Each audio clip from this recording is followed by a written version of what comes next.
Start. हमारा देश कृषि प्रधान देश है, जहां करीब 80% लोग किसी न किसी रूप में खेती बाड़ी से अपना जीवन निर्वाह करते हैं।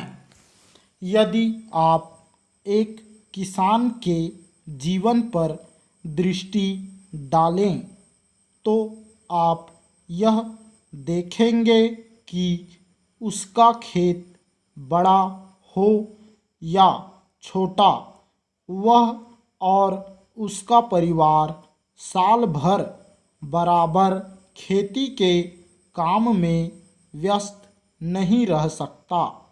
उसे काफ़ी समय बेकार रहना होता है, दूसरे रोजगार की खोज में वह अपना घर छोड़कर नहीं जा सकता, क्योंकि खेती के काम में कभी-कभी निरीक्षण की आवश्यकता होती है।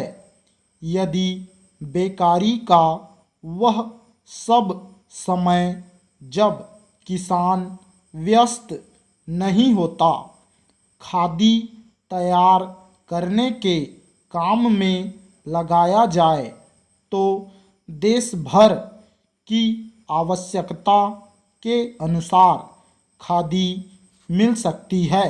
पैरा ऐसी व्यवस्था में कोई भी कम मजदूरी का प्रश्न नहीं उठाएगा, क्योंकि यह काम तो ऐसे समय में किया जाएगा जो बिल्कुल खाली होगा।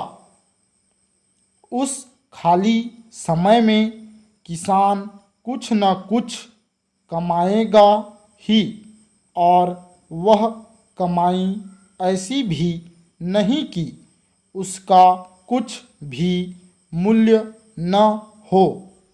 कम से कम वह अपने लिए तो इतना कपड़ा तैयार कर ही सकेगा जिससे उसको बाजार से न खरीदना पड़े।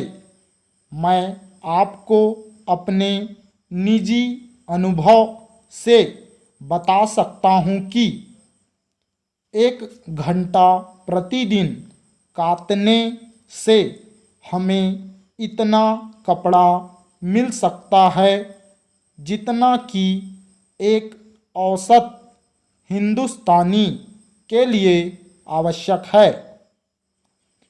इस दृष्टिकोण से देखा जाए तो सस्ते महंगे कपड़े का प्रश्न ही नहीं उठता, क्योंकि खादी खाली समय में किए गए श्रम से प्राप्त हो जाएगी। खादी के संबंध में यह एक तथ्य है। पैरा हम जानते हैं, आदमी सदा काम नहीं करना चाहता, कभी कभी उसे खाली बैठे रहना ही अच्छा लगता है। परंतु इन सब कठिनाइयों के होते हुए भी मैं सोचता हूँ कि खादी का प्रचार और विस्तार असंभव नहीं है।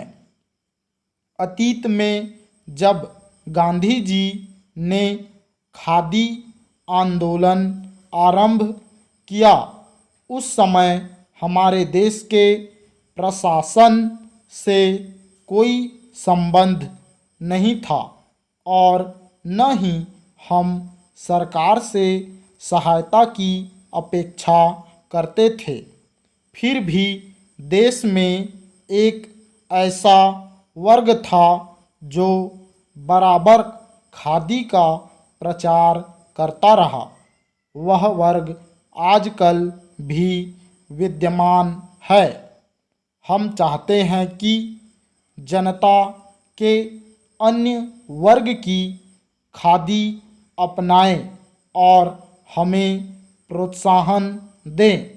मुझे प्रसन्नता है कि वित्त मंत्री महोदय ने हमें सरकारी सहायता देना स्वीकार कर लिया है।